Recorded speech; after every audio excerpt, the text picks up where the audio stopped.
at you. All right, so I want to welcome everyone this evening for joining us. My name is Katie Rothley, and I'm a librarian here at Lyon Township Public Library. I do adult services, marketing, and outreach, and I'm happy to answer any library questions you may have. So feel welcome to use the chat function in Zoom to do so. I want to thank you all for joining us tonight for this awesome presentation from the Detroit Institute of Art's Behind the Scenes series. This one is Vogue, and we're back with DIA Docent Lynn Bloom.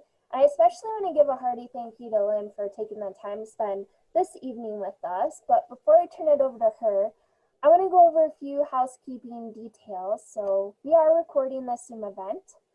We'll be spotlighting our presenter, so I just want to let you know, feel welcome to either keep your video off or turn it on.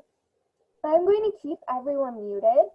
Please use the raise your hand function or the chat option to ask questions or request to be unmuted to ask a question directly. And you can find the chat in the bottom middle of your Zoom screen. It's a little speech icon. So once you click on that, a little window pops out to the right of your Zoom window and you can type in that. Secondly, I will be monitoring the chat, and I will ask your questions to Lynn in the order I receive them. So feel free to ask your questions throughout, and Lynn is really great about taking questions throughout the presentation. So you may also notice if for some reason your audio is turned on, I will mute you. And then also, if there's anything disruptive during the Zoom meeting, whether through sound or video, it may result in your dismissal. So we just want to make sure everyone can enjoy this shared event in a comfortable and safe online environment. Next, I want to invite you to participate in our upcoming virtual events. This Saturday, November 7th at 10 a.m., we are hosting Elizabeth, a certified trainer at the Burn Boot Camp New Hudson, for a bodyweight conditioning workout through Zoom. And later that day at 1 p.m., we're having a virtual author visit with J. Scott Savage, author of Far World and The Lost Wonderland Diaries. So this is a children's author. Registration is required for all events on our website and the event calendar at www.ltpl.org. Lastly, we welcome your feedback, and if you don't mind filling it out for us, it's in the form of a short survey to share your experience with us and any ideas or topics for future events that you'd be interested in attending. We appreciate everything that is shared with us. We take it into consideration when we're planning future programs, and I'll include the link in the chat for you to click at your convenience. So now, without further ado, I want to pass it over to Lynn. Thank you, Lynn. Good evening, everyone. Thanks for joining me on such a beautiful day. I'm really excited to give you this talk, and it is titled Vogue, Clothing and Adornment. Now, the talk has a lot of really great images. I think you're probably going to get sick of hearing me say that, but it's the truth because there's a whole wide variety of things that we talk about. But we're going to look at all of these images from the perspective of what you wear and what that says about you, because most of us get up in the morning and one of the first decisions we make is, what are we going to wear? And sometimes you think about, what is the weather like? Sometimes you wear something because you want to appear in a certain way. But there are lots of things that we wear that identify our personality and perhaps our cultural identity or our religion, or even perhaps maybe our status. So we're going to look at all of these images from that standpoint, and I hope that you enjoy. So if you have any questions at any time, please feel free to ask, unmute yourself, ask, or to put them through the chat, and Katie will share them with us. So without further ado, let's hit our first image. This is a black and white photograph, and as I did before, I'm going to try to tell you what the medium is and how large it is. So this is, I have to look them up because that I do not memorize, I'm sorry to say. This one is 20 inches by 24 inches, and it's a gelatin silver print. It is titled Susie Parker Musique de Nuit.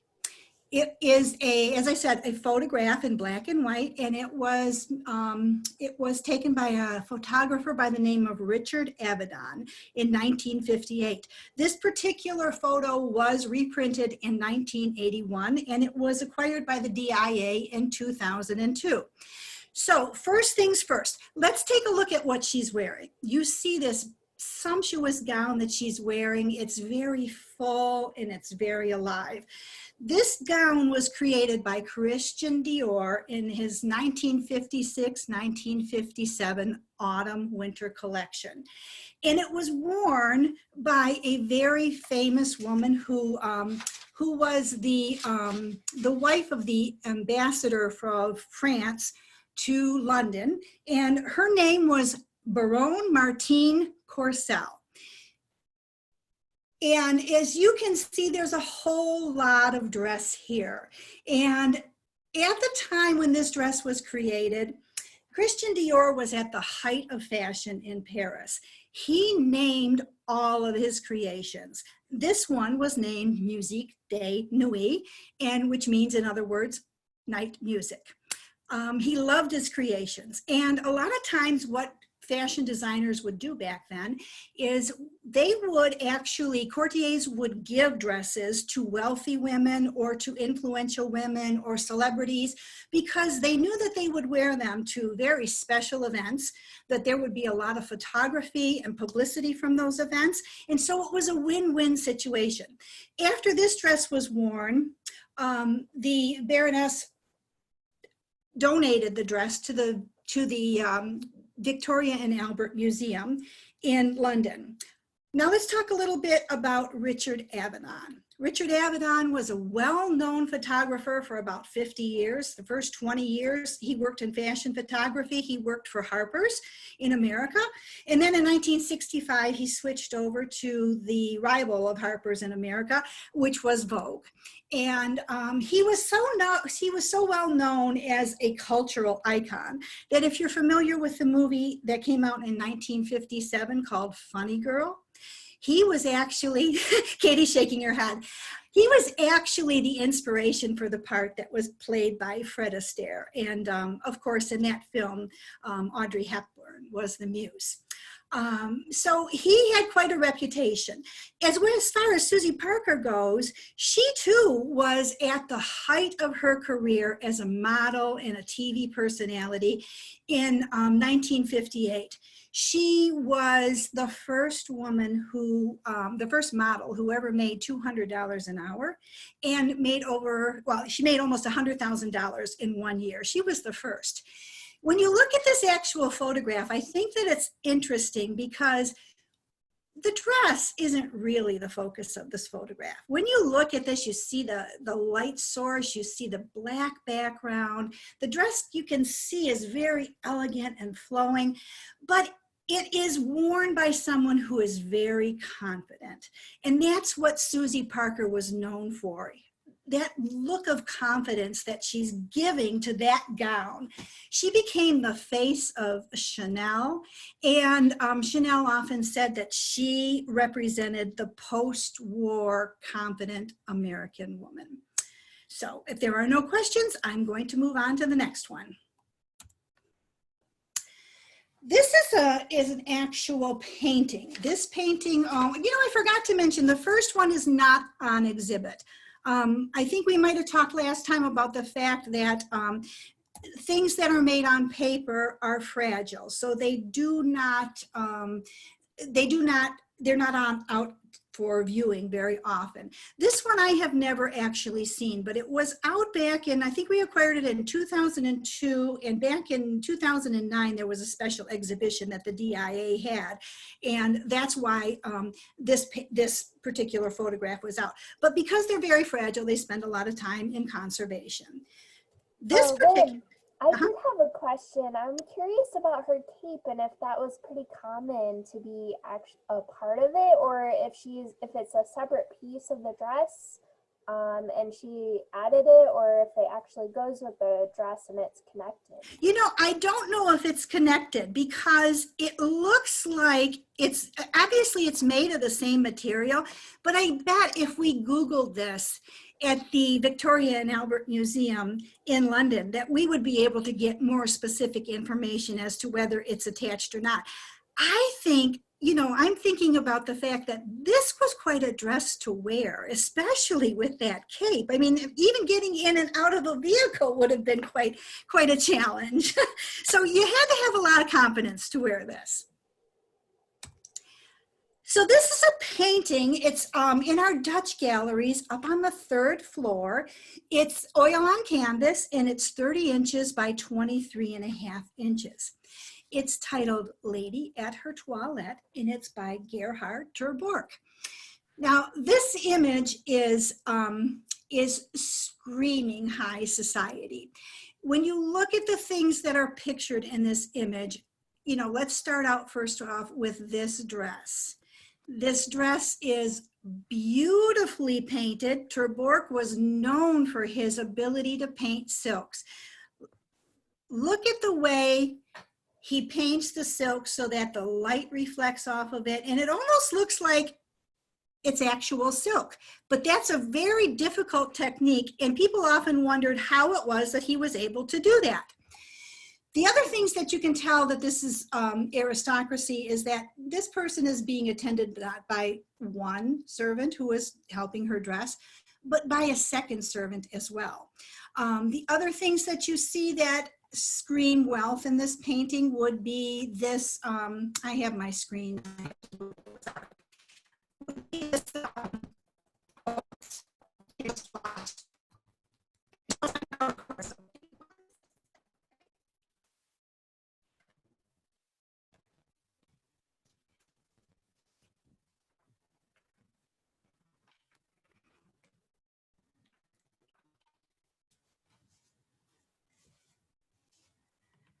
All right.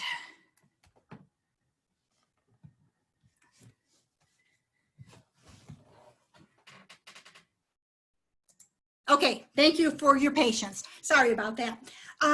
So you see that this tablecloth is actually what we would consider a rug that came from the Middle East. You see that it has that fringe there. All of these are very expensive items. You see this candelabra with these candles that are snuffed out. Like we talked about last time, when it comes to a Dutch painting, all of these things are symbolic. You see the mirror here. The mirror has the reflection of this woman, but the mirror has no memory. So it is symbolics of the transience of beauty and vanity and how it doesn't really matter in life. Same thing with the snuffed out candles. You notice that they're not lit, that they are unlit. That too is representing the fact that life is short. You need to take advantage of it while you can. In addition to that, you'll notice that the woman is doing something that is quite unusual. She is fiddling with a ring. A ring is a sign of loyalty and fidelity and marriage. And the fact that she's fiddling with that ring indicates that there might be something else that's going on. When you look at, I'm going to see if I can blow one image up too. There's another thing that the outfit that cracks me up in this painting is this squire here in the way that he's dressed with these preposterous looking pants and whatever these things are on his knees and his little shoes. But what I think is interesting is if you look at, I blew that part up and you can see right here that he's carrying a basin of water, and it would be used as a wash basin. So it's symbolic of perhaps purity. The other thing that I'll mention is that you notice the spaniel that's here in the background, and he isn't sitting there quietly. Many Dutch paintings have dogs in them. Usually they are in a sign of or a symbol of loyalty, but you notice that he's dancing on his back legs. So it's meant to give you the sense that there's something more that's going on in this painting. And it's made, if this painting wouldn't have been actually displayed in someone's living room, it probably would have been displayed back in the 1600s in a more private area, because it's about the private dressing rituals of the elite of society. While we look at her we don't think that there's, by today's standards, probably anything unusual about the way that she's dressed. But in the 1600s, the fact that her chest is exposed indicates that she's not fully dressed. There's something else that's going on. And between the fiddling of the ring and the dog on his hind legs and this little blush that you see here that's specifically painted on his face, there's more to the story. So this would have been a topic for discussion, that people would have looked at this painting and perhaps guessed on what they thought was going on. And it's also meant as a moral story in terms of men should be aware of women who take vanity too seriously. So I'm going to move on to the next one. If there's any questions, you'll let me know, Katie. This is a beautiful image that is also up on our 3rd floor. And this is an oil on canvas painting. It's 30 by 25, so it's pretty typical size. And it's a painting of Mrs. Richard Paul Judrell, and this was done by Sir Joshua Reynolds in 1774.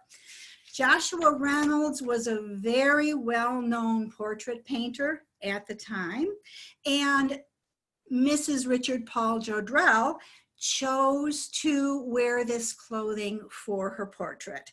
It was very common in the 1700s for husbands and wives to have companion portraits made, and this is in fact a portrait that was accompanied by her husband's portrait, and I can show it to you here. That's Richard Paul Judrell on the right, and again Richard Paul Judrell on the left. Interestingly enough, the husband chose to have Thomas Gainsborough paint his portrait. Now when I'm looking at both of these portraits, I think the one of the wife is much more colorful and indicative of her personality. This is not how she would dress. This is a turban on her head, and you see this beautiful white skin. She is, again, an elegant woman who spends much of her time, almost all of her time, indoors, and her skin has never been exposed to the harshness of the sun. But she's wearing this unusual outfit because at this time, Eastern dress was a large influence on Western culture. And by her wearing this dress, this is saying that she is a woman of the world, that she is aware of things beyond her own, the area that she lives in. Joshua Reynolds, like I said, was a very well-known artist of the time. He was also an art critic, and he founded the Royal Academy of Art in London. The other thing I'd like to mention about this is that Mrs. Richard Paul Judrell, her first name was actually Virtue Judrell, and she was actually the second cousin of Paul Judrell, or Richard Paul Judrell. Notice that in the background, the woman's background alludes to the fact that there's a vastness out here, again, about her and her surroundings, whereas this portrait displays what Richard Paul Judrell did for a living, and he was a noted scholar. We do not own the portrait of Richard Paul Judrell. We only own the one of the wife. But I think it's interesting that you get to see the two of them together. I'm going to move on to the next image. You let me know, Katie, if there are any questions. This is a very unusual piece. I don't know if any of you, now Katie, you're smiling. Do you know what it is? No, okay, she's shaking her head, okay. It's called a sound suit, and it's made by Nick Cave. And this is not the Nick Cave that you see on television. Everybody always asks that question. So it's the first time I've ever remembered to say it. This is an American artist, and he's a contemporary artist. He's living in Chicago, and he was trained at Cranbrook, and then he attended the Kansas City Art Academy. So this sound suit, oh, I forgot to tell you how big it is. It's actually something that can be worn. So the idea of this sound suit comes from the African culture where people will wear masks and full-length bodysuits, and they will perform rituals and dances at ceremonies in the hopes, that it will conjure up spirits that they perhaps need rain or a life event or something like that, bring them luck. So the idea of having a sound suit and wearing something like this comes from that African culture. This one, we had some comments. So a couple people said that he had a great show at Cranbrook yeah, a few years ago, and another person said his pieces are incredible. yes, they really are. I'm so glad to hear you guys have seen his work, because this piece was out, I think, when I first started to volunteer at the DIA. So it's quite large. It's 99 inches tall, 29 inches wide, and 14 inches thick. And it is made of applied sequins. It has, so you can see all of this variety of fabrics here. It's made of sequins, it has knitted yarn, it has beads, buttons, and it's all, it holds its structure because it has a metal armature. There are some others that I forgot to mention that Nick Cave is also a dancer. He trained with Alvin Ailey. So the whole idea of these sound suits is that they are a part of motion, that they're in motion. And when he was in Cranbrook, people raved about what he was doing. All of the sound suits come from his original idea of, he was, at the time when Nick Cave thought of these sound suits, he was listening to the media, and there was the Rodney King beating and all of the violence that ensued in I think it was 1991 that happened, really had an effect on him. And he's living in Chicago, he was in Grant Park, and when he was thinking about all of this, he started to collect some twigs. And as he collected the twigs, he was just thinking about the fact that, Black men right now in our society are kind of like these twigs. They're devalued, and they're discardable. When he came back, he realized that he could put these twigs together, and he again looked back at the African culture and the idea of masks, and he made his first sound suit out of those particular twigs. When he put it on, it was a very unique experience for him, because he felt like it was wearing a second skin or a protective armor. Because not only did the sound suits, which is how it got its name, make a sound when you move, which all of them do, but they also conceal the wearer. So the wearer can go into that territory where people do not know who they are. They cannot judge them because they cannot see them. So they're free to experience a culture where you're not being looked at and viewed by either your sex, your race, or your perhaps your religious or cultural background. So all of the sound suits that he makes thousands and thousands of them. Well, I shouldn't say that many. There's a lot of them, okay? But my point is that they all have the same characteristics, that they make sound when they move, and that they conceal the identity of the wearer. Now, Nick Cave, he is also, he's a sculptor and he's a fabric artist, but he has a whole workshop of people who help him make these. And if you Google him, you will see the variety of the shapes, sizes, colors, and things that they do. And there's a lot of videos out there, and it's really worthwhile. So not on a beautiful day like today, but someday when it's not so nice out and it's rainy, Google Nick Cave and take a look at his creations. We recently had another one that was privately owned in our Detroit collects, but every time I get a chance to see one of these, I really enjoy them because they're fabulous, and the amount of work that goes into them is just absolutely tremendous. We had a couple more comments. Another person said that his show is great and his parades are amazing. And then another person said you can actually follow him on Facebook. Yes, and actually you can. There's a lot of artists you can follow on Facebook. And one of the things that Nick Cave says is that he uses his art to break through barriers, to raise consciousness of people. So, you know, I like it when people have a good idea like that, and they do it in a way that's aesthetically pleasing. All right, this image is downstairs in our Native American galleries, and it is a painting, and it is 78 inches tall by 36 inches wide. This is a painting of an actual person. His name is David Chopinagon, and he wasn't actually a chief, but it's titled Chief Chopinagon.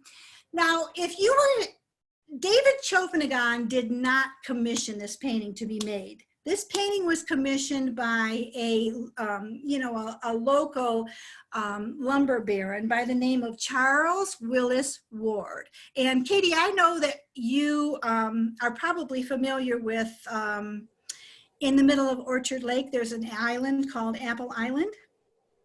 Charles Willis Ward's family actually donated that island to the township of West Bloomfield. So he commissioned Anger Irving Couse to paint a painting of a Native American person. David Chopinagon happens to be Ojibwa or Anishinaabe or Chippewa. They're all variations of the same Native American nation. And if you can think about, if someone were to approach you and say, I want to paint a portrait of you, what would you choose to wear? It would be a tough decision, but I'll tell you how David Chopinagon decided that what he was going to wear. This is not his everyday work clothes. This is a combination of things that were passed down through his family. He chose to wear clothing that identifies him with his heritage. If you start at the top here, you see that he's got a headdress. It's actually a chief's headdress. And it has a band here that goes around his head, and then there's a silver applique, and that is the Thunderbird, again, the spirit of the upper world for the Native American culture. These things that you see coming off that kind of look like dreadlocks, those are feathers. When you come down to his neck, he has this beautiful double gorget, it's called, and it's made of pure silver. This would have been given to one of his ancestors by the early European settlers, and this would have been an indication to Europeans that his family were good trade partners. So it's it's something that they would honor because they were building relationships with the Europeans. When you look at his coat is made of native buckskin, but you notice that it's made in a rather European style. It's not quite Native American looking. And these red patches that you see on the shoulders, those are also made from, it's probably a hood that he has on the back, but that's wool stroud, something that again was traded with the Europeans. When we move down to these leggings were made by hand by someone in his family. And at the time he chose to wear them between the leggings and these little cuffs that keep them adhered. They were over 100 years old at the time that he wore them, and they were made by hand. Women in the Native American culture would bead these individually, and they would be passed down again through the family. The only thing in this portrait that you see that is indicative of David Chopinagon himself is this paddle, because he lived up in Grayling in northern Michigan, and he was a hunting and fishing guide, and he had a great reputation. He was very proud of his heritage. And the first painting that Anger Irving Couse did had a background, and the gentleman who commissioned the painting and the DIA board didn't feel that the background was adding anything to the painting, so they chose to have him repaint the painting. And this is what he came up with. And what this painting does indicate is when you look at the look on his face, like with Susie Parker, you see a sense of confidence. He knows who he is. He is portraying his people and his past with a sense of dignity and pride.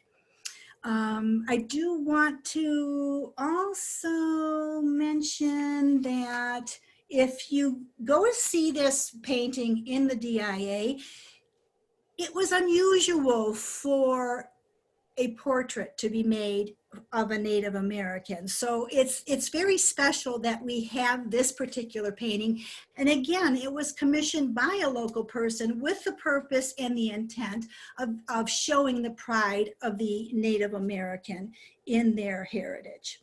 Did I mention that there was a fish that David Chopinagon used to fish for that was actually called the grayling?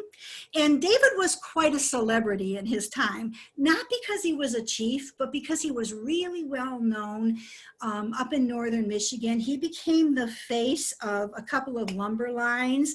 And if you ever go to, if you go up north and you go to the Call of the Wild, you'll see a picture of him there as well. Okay, so we're back to the 1600s. Now, I admit that this portrait, when I would walk past it on the third floor, it took me a little while to fully appreciate this. This is one of those portraits that I really would wish that you would come to the museum and you would see in person, because this image doesn't do it justice. It's an oil on oak because it's quite old, so therefore, you know, canvas wasn't quite around, but it's 48 by 36 inches, and it's considered a 3/4 length portrait. So let's take a look at this, and let me kind of show you what it is about this that is so special. When you look close at this painting, this thing that she's wearing on her chest and her stomach is called a stomacher. This would only have been something that would have been worn by a woman, a very, very wealthy woman who had great means, because this was all hand embroidered. And look at the detail that's on here. You see a crown, you see a couple of birds, you see a variety of types of flowers and fauna all through this. It would be very difficult to paint this. And the reason that I think that I discarded looking at this when I was first new at the museum is because the way that this painting is painted is so precise and so perfect that it looks like a photograph. And if you think about it, I'm not going to blow this up because I really want you to go to the museum and see it. But if you look at her hand, you can see the veins underneath her skin on her hand. So I think I was so used to seeing photographs that were realistic that when I really stopped to look at this and I realized how beautifully and masterfully painted this was, it is amazing. Nicholas Elias Pickenoy was the premium portrait painter in Amsterdam before Rembrandt. And when you look at this painting and you see that her hair is painted just perfectly, and underneath this lace, you can still see her hair. So it has that see-through nature. You see that she's wearing this ruff. That was a fashion of the time. It's called a millstone ruff because it's shaped like a millstone that's used to grind the grain. As I said, this was a stomacher, and the stomacher would only have been worn by a very, very wealthy woman. The other thing that you see, a couple of things that you see, is she has jewelry, but she also has these lace gloves and these lace cuffs. Again, the way this lace is painted, you can see the black material. And while we're talking about black material, let's go back to this one for a second. So you see a black background, you see this material. This material is sumptuous. It's black, painted on black. But it definitely gives you the feeling of texture. This painting would have been extremely, extremely expensive at the time. there's a story that our previous director used to tell about the fact that when you combine the fact that this painting, and again, this woman is wearing things that adhere to their Calvinist. At the time, the Dutch were under the Calvinist mode of being quite modest. So they were not allowed to wear things they were not that would that were bright and would draw attention to themselves. Modesty was key, but she is adhering to those rules of modesty in a way that speaks wealth. And what Graham Beale used to say is that when you take into consideration that this is a 3/4 length portrait, this is a large portrait by the premier painter in Amsterdam at the time, and all of the things that she's wearing, between the lace, which is imported, these gloves would have been very, very expensive, and they would also have been indicative, because again, it's a Dutch painting, of the fact that she was betrothed. So there is a companion portrait to this. All of these things taken into consideration, between the dress, the stomacher, the ruff, all of this would have been the equivalent of the cost of a 747 jet. That's how expensive this speaks. So in modesty, she is still showing you that she's very wealthy. The thing that I think is really remarkable about this painting is the fact that we don't know who she is. The companion painting to this was lost. And because at the time women didn't really have their own identities, it's hard for me to understand how a person could be that wealthy and no one would know who she is. So make it a point to go and see this painting, because it is really stunning. We did have a comment, but I believe it was from the previous image that we looked at. And Okay. This person said, there's a whole collection of Native Americans at the Butler Museum. The thing is, they were painted by artists who didn't really use models, and they just kind of painted what they thought Indians would look like, clothes that this or that tribe would wear. And it's in Youngstown, Ohio. Have you ever been there? You know, I haven't, but yeah, if you, that brings up a very good point, because if you go to some of our American galleries at the DIA, you will see images that include Native Americans, but again, they're not painted from real people. This painting didn't just occur overnight. This was something that David sat for a very long period of time while this was created. So it's a little bit different in that sense, but we also have a lot of at the DIA, if you Google the Native American prints and drawings, you'll see that there are a lot of prints and drawings that are drawn of actual people, which you see their personality. And I think that that's the point on this one, is that you can see David's personality. It's just not a made-up person. Thank you for that. And I would like to go see that in Ohio. Okay, this is in our first floor African galleries. This is actually a headdress and a whisk, and it is made of coral shells, coral beads. And like we talked about last time, the color red in the Benin and African culture is indicative of royalty. It represents the fiery temperament of the king. So we know that this headdress and this whisk would have been worn or made for a king. Now the king or someone in his family could give some of these pieces to members of their royal court to designate them as also very influential people, but only the king would be allowed to own and to give these pieces that were made of coral. Part of the reason for that is that the coral comes from the ocean, and these coral pieces are representative of a Benin god by the name of Ulakun, and Ulakun is the god of the oceans. And because of that, only the king would have been allowed to own the coral or to give it to someone.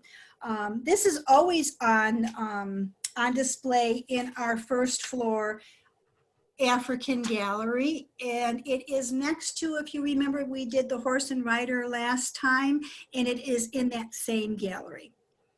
Lynn, there was a question. Is that a whisk or a whip? Oh, it's a whisk. It's a whisk, and I believe it's probably to keep the flies and things off. So, but I imagine it's quite heavy. Look at all of these strands of coral beads. They don't indicate how much it weighs, but look at even, it has a little lizard that's here on the handle. A lot of work went into making this. It's a beautiful piece of workmanship. And again, we don't know who made it because a lot of the pieces we have in the African gallery were taken without recognition to who made them. And they weren't made to be put into a gallery. They were made as part of their culture. This piece is really interesting because it is, right now it's on display in our American galleries on the second floor. And the gallery that this piece is in, this is an oil on canvas. It's 24 by 36, so a pretty standard size. Contains a lot of really interesting things right now. When you look at this portrait, you notice that there's a gentleman, an older gentleman, and he's looking at a painting. If you go into the gallery right now, it's a real treat because you can actually see that little painting that he is holding. That is a painting of Wilson Pio. It's painted on ivory, and it's quite small because this gentleman, his name is James Pio. He was a painter. He was a miniaturist. James Pio taught Anna Claypool Pio, who was his niece, how to paint miniatures. And so when you look at this first painting, what you're looking at is a man who has served his country. It's a painting that speaks of civic service and values. He is wearing his typical clothes that he would probably wear, but we know that he served in a very special service because he's wearing this medal, which is called the Order of Cincinnati. It is a medal that was given to people who served in the Revolutionary War. And you can see here, there's a full example of it, as well as these people served with George Washington, and George Washington is wearing one here on this portrait. That is not a portrait that we have of George Washington, but if you go to see this painting in the gallery, there is a portrait of George Washington that was painted while George Washington was President of the United States. So the Pio family is a real interesting family because this was painted by a man by the name of Charles Wilson Pio.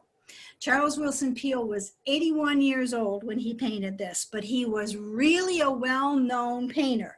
Not only was he a well-known painter, but as I said, his brother was a miniaturist. His name is James Pio. All of Charles Wilson Pio's family were painters, and he named most of his children after famous painters like Rembrandt and Raphael and so on.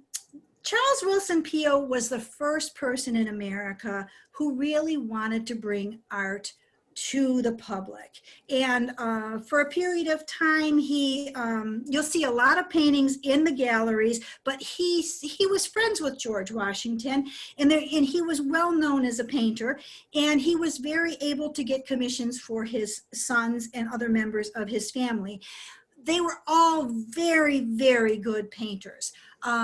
So they speak for themselves. Like the painting of Mr. Richard Paul Judrell, this painting indicates what James Pio did for a living, and it also represents a sense of family. The thing that's unusual about this painting is that Charles Wilson Pio has chosen to show the light source in this painting. And this is a special light. It's called, it's what the painting is named after, the lamplight portrait.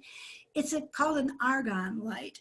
And the Argon Light was a very new technology at the time. Sometimes when you see American paintings made during this period and they contain an Argon light, you'll actually see people wearing sunglasses because the light that's emitted from this Argon lamp is so much more bright than the kerosene lamps that they were accustomed to.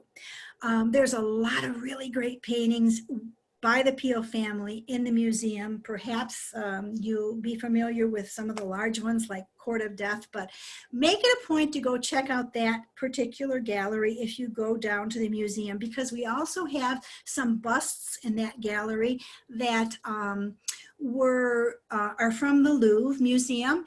And there is also on the wall a very small piece, a pendant that was painted by Charles Wilson Pio, and it was commissioned by George Washington to give as a gift to his sister. So it stayed in George Washington's family until it was given to the museum. So those aren't things that are always out, but that's, you know, that's the great thing about going to the museum and seeing the things that come out that are new and that are on loan from other places.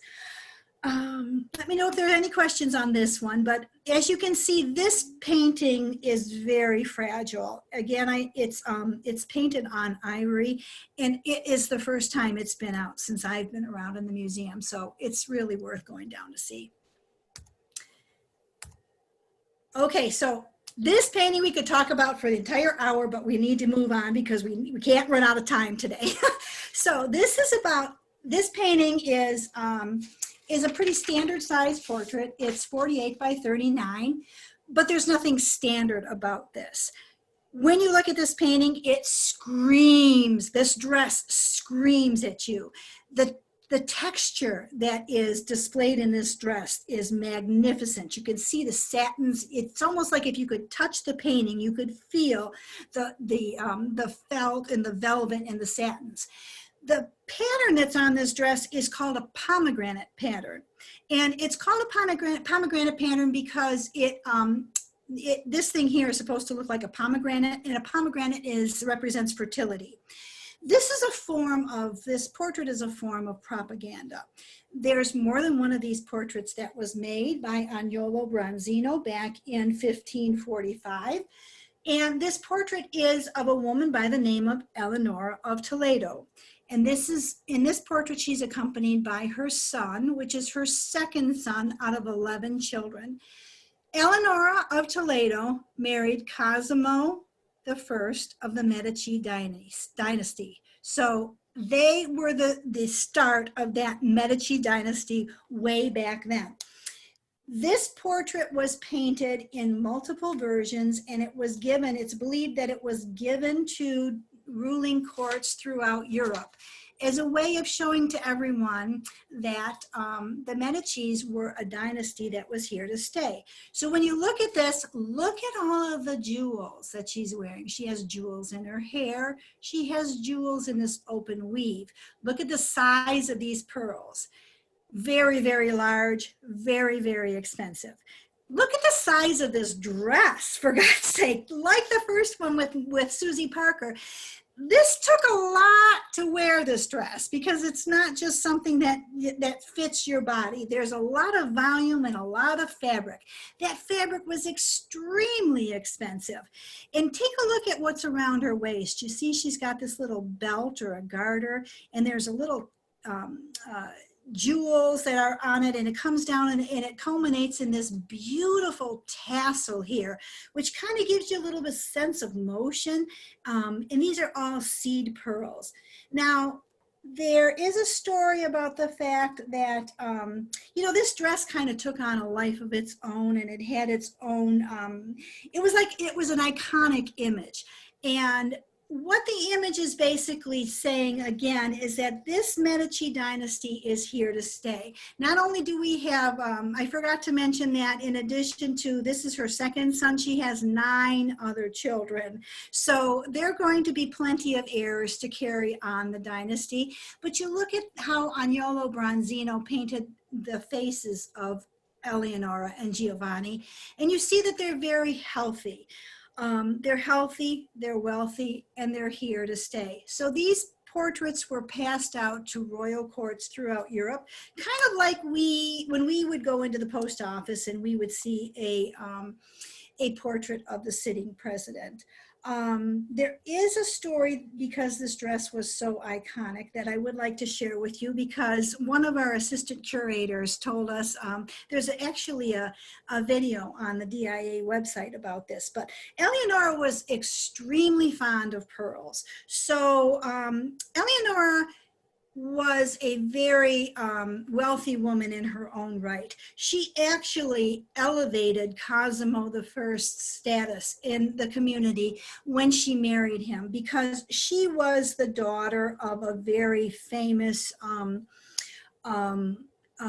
ruler in what we know as Tuscany now, but he was the viceroy to the King of Spain and the Holy Roman Empire.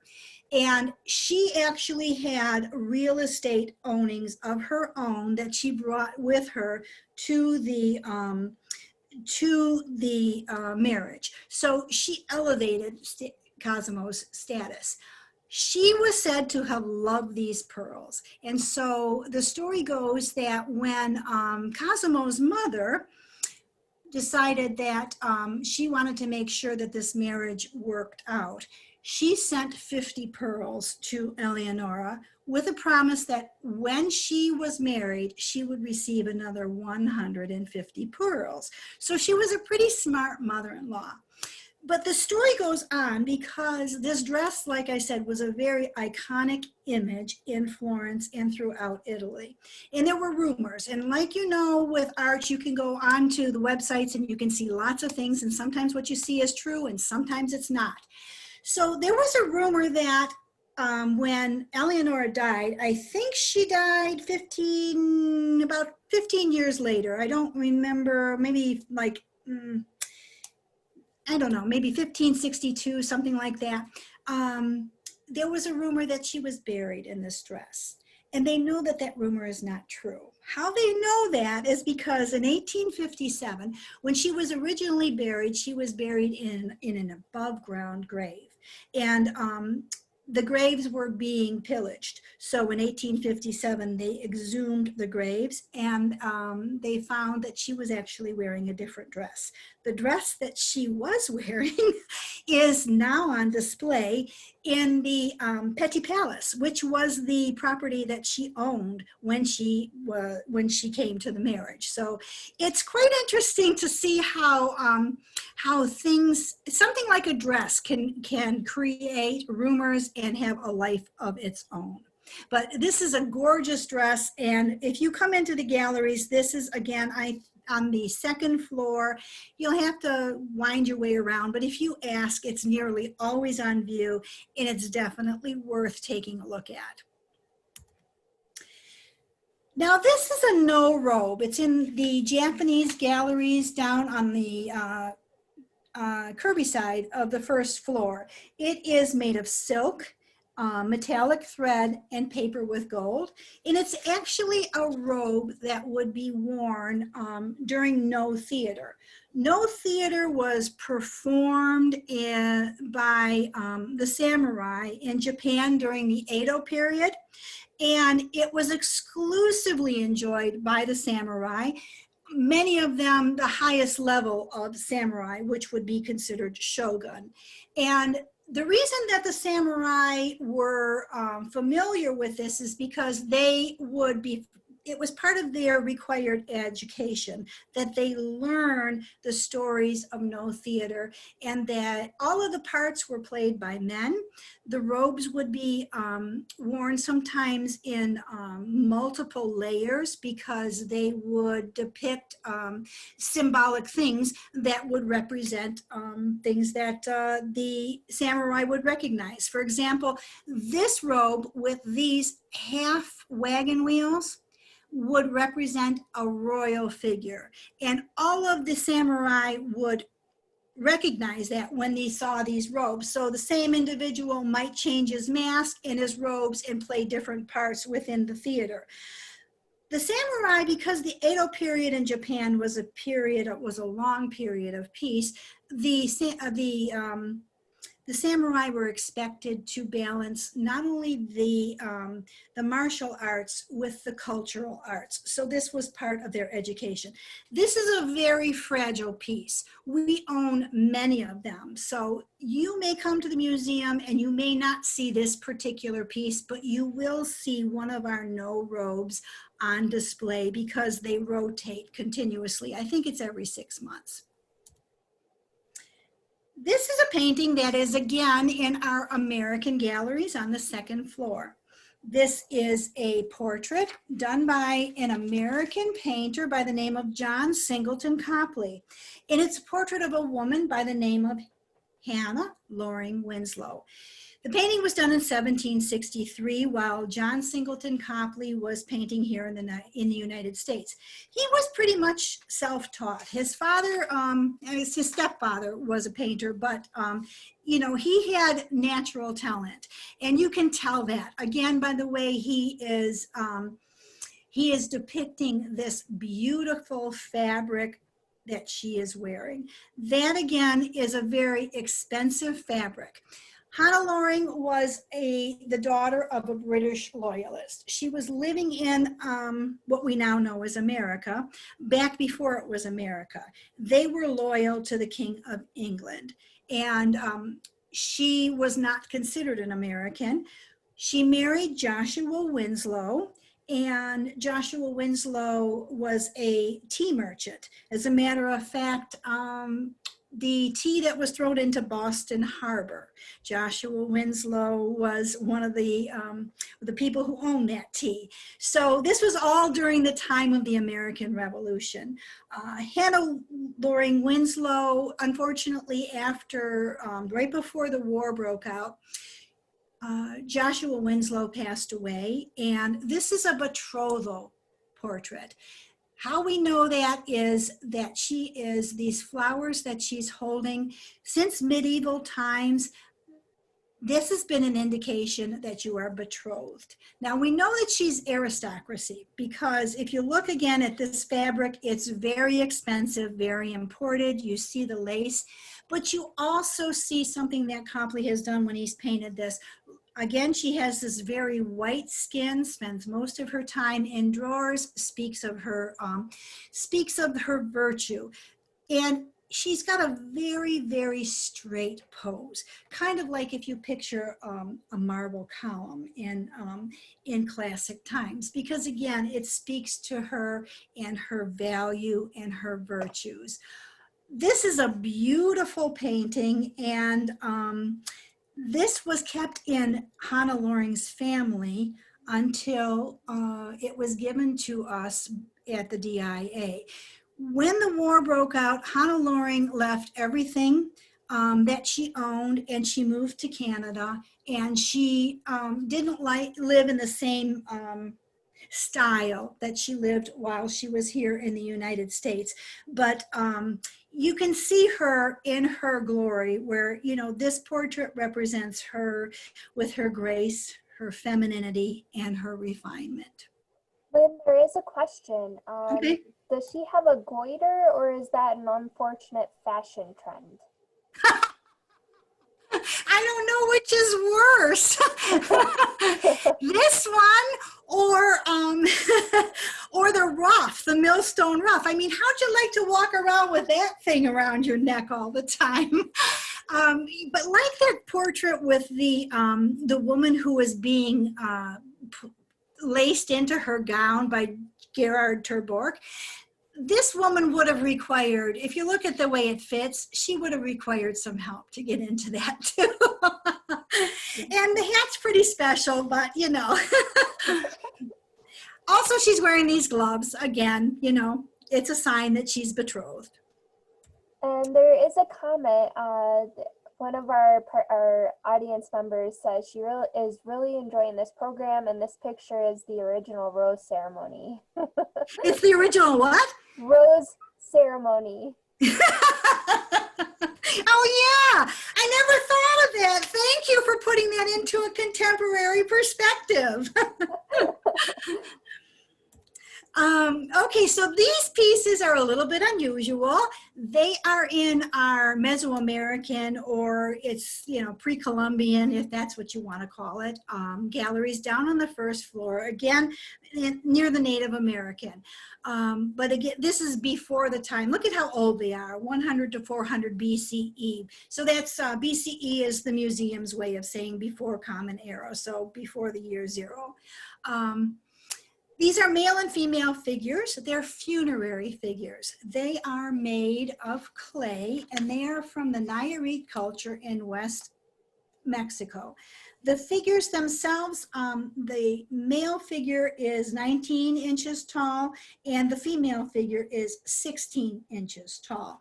They are obviously adorned. If you take a look at what's on these figures, you see that they're adorned with these piercings on their ears and their nose, which would be indicative of what would have been considered beautiful at the time. And they also have all of this detail that's painted on them, kind of like we have tattoos. You see detail down here on what would probably, oops, sorry, I clicked by accident, what would probably be textile. And you notice that they are holding, the woman is holding a baby and the man is holding a musical instrument. These, as I said, would have been their funerary figures. They would have been buried in a tomb of a deceased person, someone that you love. And the reason that you would have buried these items is because at the time, many of the cultures in this, well, throughout the world, believed in a cycle of life and death, and it recurs. So by burying these things with your loved ones, it was going to give them the hope of having the things that they enjoyed in this life, in the next life. So the hope of a family, the hope of music and festivals to enjoy that, the hope of perhaps some wealth, because in order to have all of these markings and so on, and to have this beautiful ornamentation, you would have probably had to be on an upper echelon of the society. Imagine how difficult it was to make these pieces, because we don't know who made them, but we know that they were made by the common man for the a more wealthy family.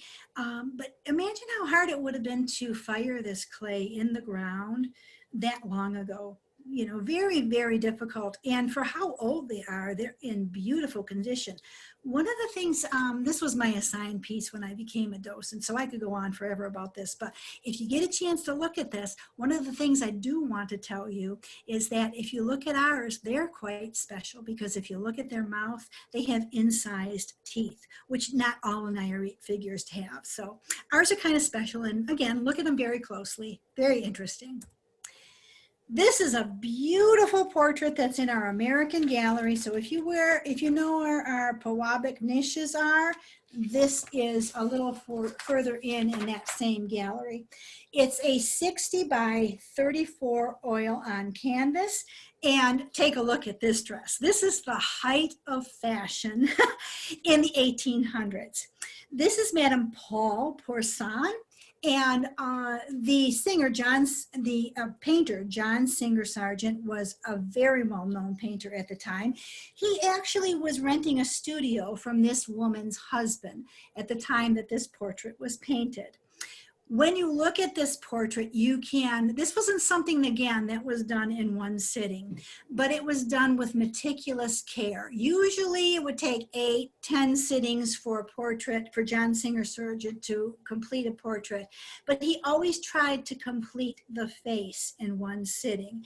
And for being done in a series of sittings, the portrait is very well put together. You can't really see any disconnect where you can see where he started at one point and picked it up at another. But look at the way he has chosen her to pose with her elongated arms like this, and how that shape of her arms mimics the lace on this beautiful gown. And you see these beautiful flowers that are here and on her bustle, and also again on her hair, in her hair. This was an extremely beautiful portrait, and it's an extremely beautiful portrait of a woman. John Singer Sargent was known to make everyone look good. And this was at a time where that wasn't necessarily the case. A lot of people chose to be depicted with, all of their warts and bad habits and things like that. But John Singer Sargent really, he did everything himself. If you commissioned a painting from him, he would come to your home. He would look at where you were going to display it. He would actually go through your closet and pick the clothing that he thinks that you should wear for this portrait. I think it's interesting when you look at Madame Paul Poussin's portrait that, the look on her face, you can tell that she's a very refined woman by her pose and the way that, but she has somewhat of a bit of an icy look to her face. And it's further driven home by this icy blue background. I will say that there is a rumor that has been told to us, and I've read it a number of times, that this painting was actually made after John Singer Sargent fell out of favor because he painted a very famous portrait by the name of Madame X, where he displayed a woman whose shoulder was bare, and it was not well received, and he was chastised for it, and people for a while refused to buy his paintings. So it's thought that this painting was made in payment for rent for his studio. Most of the time, the museum doesn't tell us, we don't talk about prices and things like that. But at the time when John Singer Sargent was painting portraits, he would usually charge about $5,000 a portrait. In today's money, that would be about $130,000. But it was also a very pleasant experience. He would have you come a number of times in order to sit for the portrait, but when you got tired, he might play the piano, and he was a very likable person, so he made it quite pleasant, unlike some other artists. Let me know, Katie, if there's any questions on this one. This is, again, a very unique piece because it is a bridal ensemble. And it is downstairs in the first floor African gallery. It's the Xhosa culture. And I was just looking at the time. So, okay. So what I'm going to tell you is that this bride and groom ensemble is, again, on the first floor African gallery. And we believe that this was a royal couple that this ensemble was made for. This is to make this bridal and groom matching ensemble is an African tradition, and I can show you a contemporary picture of the same concept. And what it stems back to is the fact that, yes, in most cultures, the wedding of a man and a woman is a milestone event in life, but it's more than that in the Xhosa culture. The Mapando people would gather together, both families, the bride's family, the groom's family. They would all bring scraps of material. They would make make matching outfits for the bride and the groom, including a headpiece. And you see that there are pieces here that are beaded. There's a bottle here that would have perhaps herbs or spirits to give them luck or something else that they might need during their lifetime. The same thing with this can down here. There's a walking stick. But the thing that makes these very special is that you see all of these strings of beads. Again, these beads were something that was very valuable to the family because they were indicative of Can someone fact. put the pot on for me? Oops. They were indicative of the fact that this family would trade with Europeans. And that's how all of these beads were acquired, through trade. And all of these strands of beads, there are 105 strands of beads that are displayed on on these two sculptures. But the entire set that we have in our possession has 435 strands. The reason that all those strands are not on display is because they're so heavy that the mannequins couldn't withstand all of those beads. But think of the amount of time that it took to do that. And in the Xhosa culture, those beads represent your ancestors. The beads reflect light, and they come from a very valuable source. So by wearing all of these beads, it's indicative that this family has a very royal past, and that the ancestors are there with them. If you look at the modern ensembles, you'll see that he also has a stick. The one thing I will mention to you is when you see these in the gallery, this cloth is not the cloth that was handmade by the families. That is far too delicate to be on display. So that is held in conservation, but these replicas were made so that this important ensemble can be on display permanently. Unusual thing to put in a Vogue talk, but this is a Maximilian armor. It's from Germany, 1510, and it is named Maximilian because of the Emperor Maximilian, who was known to have ordered many, many suits of armor. And I would like you to take a look at this, because what that suit of armor would have when it was being worn would have all of this plumage coming out of the top. So it created quite a fashion statement. When you look at this, obviously this was made to fit a particular person. All of these armors that we have in our collection were made to fit specific people. And we have a new curator of this area, and she is a master at talking about armor. I never realized how much detail and how much handwork went into making armor. This particular armor, you see the pleats that are on it. I'm going to go back here for a second. You see all of these pleats? This is made to replicate the fashion of the times. And you can see those pleats in this portrait of a man from that same period of time. All of these pleats are made they're forged by hand individually. Each of these suits of armor take a tremendous amount of time to make. And when you look at them, you have to pay attention to the hands and the feet, because while you might think that this armor would be very cumbersome to wear, it's quite the opposite. It is very, very flexible, and it was made to be flexible, and it was made to be comfortable. But not only did armor, it was not only worn during jousting matches, and during war times, but it was also considered a fashion statement. And if you can imagine Maximilian's army heading into the battle with all of these knights wearing this fashionable armor that is shining in the sun, that's where the term white knight comes from, is because that sun would just reflect right off of this armor. We have quite a number of pieces of armor, and they're not all on display, but this particular one I think is out, and it's in the Great Hall on the second floor. This piece is fabulous. if you haven't come to the museum and had a tour, you need to get a tour and ask them to take you to see this piece.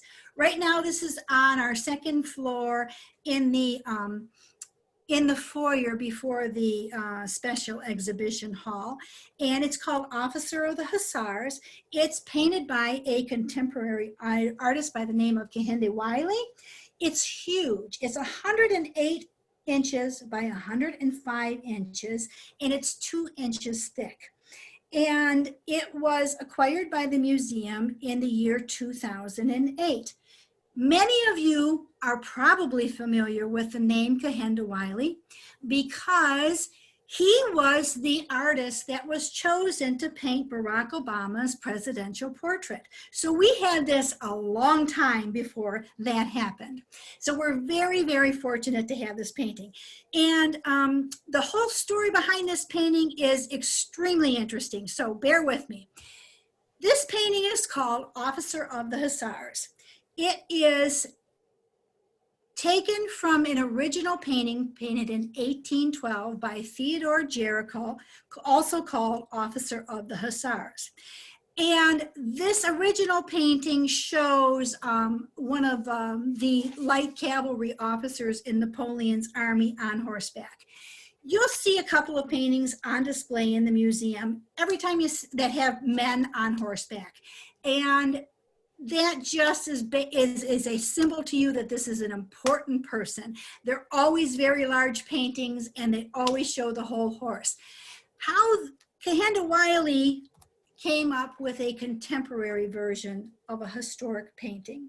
And so what he does is he searches the streets of Los Angeles, Harlem. He's got a couple of studios in other countries now as well. But he finds someone who is interesting, and then he approaches them and asks them if he can paint their portrait. They think he's nuts, but a lot of them agree to it.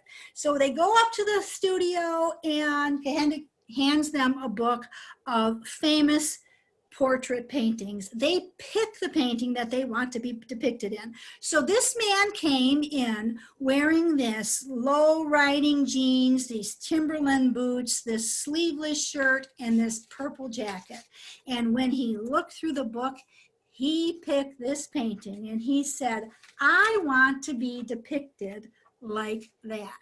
So Kehinde Wiley takes a picture of the gentleman, and he and his workshop paint him into that same format. But look at how he, when he paints the contemporary version, look at the similarities between the horse and the stance and the pose of the man and the saddle blanket. And even he is true to the cannons and the smoke from the battlefield in the background. All of this that you see, this filigree is a more contemporary nod to the hip hop culture. And also, I remember last time someone mentioned the fact that most of these pieces don't show the frames. This one does show the frame. And I want to mention that Kehinde Wiley also made the frame. So each of our pieces have an acquisition number. This piece has 2 acquisition numbers because both of them are considered a work of art.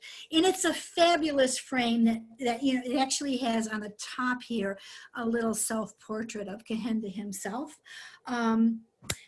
Like I said, the filigree and the gold frame are representative of our current hip hop culture.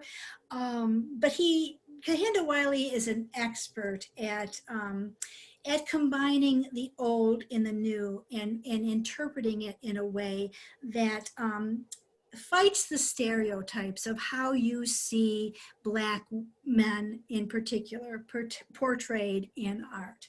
So you can tell, like the same thing with the Susie Parker and the David Chopinagon, that this man is proud. He's proud of who he is, and that is Kehinde Wiley's objective, is to give personal meaning to art and to see himself in pieces of art that he didn't see when he was a child, because he would go to famous museums and only see paintings of white men who were famous.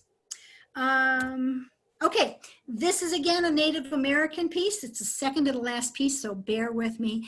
This is not always on display because, again, it is a very fragile piece. It is made of buckskin. It is made of porcupine quills. It has some of that wool stroud on it.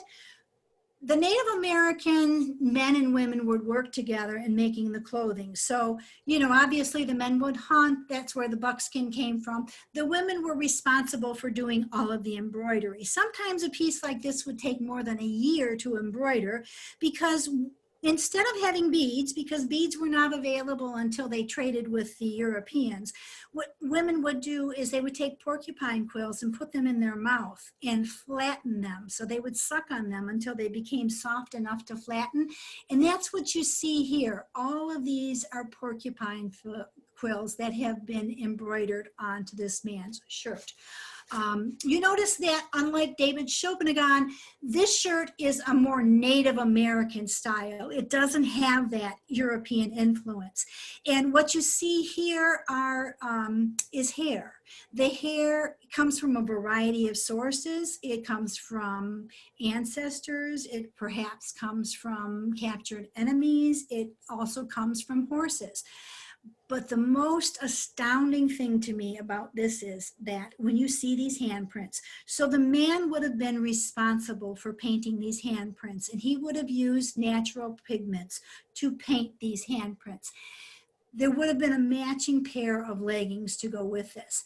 These handprints indicate bravery and battle. And what they indicate is every time that this warrior met his enemy, and it represents a coup where both of them resolved the conflict and walked away and no one died. So it's a badge of honor for a warrior to be able to paint these handprints where he was within the arm's length of his enemy, but the two of them were able to walk away. Again, this is not always on display, but you will generally see some type of man's clothing that is in its place. This last one is a very unusual piece, but it's obviously a puppet. It's Howdy Doody. This one was made by Velma Dawson in 1948. It's 27 inches high. It's 7 inches tall, or 7 inches wide and 4 inches thick. And it's made of plastic. It has a wood frame, and it has obviously cloth materials. Howdy Doody was created by Bob Smith for Puppet Playhouse, and then it became a very, very popular series on television, and it was a long-running series. Bob Smith was then known as Buffalo Bob, and Buffalo Bob got his name from a combination of Buffalo Bill from history, as well as the fact that Bob Smith came from Buffalo, New York. This particular puppet was the second puppet that was made because the first puppet was deemed to be a little bit unsightly, and I think that the first one was made by a gentleman by the name of Frank Paris. This one was made a few years later because it was more pleasing to the eye. It was made by Velma Dawson. I don't remember Howdy Doody as a child, but I sure do remember people dressing up and like cowboys and cowboy boots, and that was all, you know, it was a fashion. When you were a kid, it was cool to walk around with cowboy boots and this little kerchief around your neck. I do want to say that the makers of toys, because the series was so popular, wanted to have merchandise, Howdy Doody merchandise, and so toy manufacturers started to make it, and Macy's at one time wanted to be the sole distributor of Howdy Doody merchandise. This Howdy Doody, even though it went off the air in the 70s, it became popular again. You know how things have a way of coming back around. But the original garb that was worn by Buffalo Bob and Howdy Doody were both of this Western style.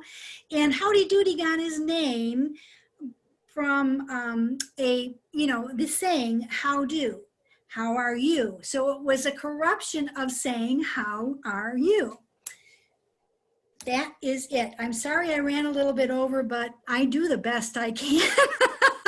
Are there any last questions?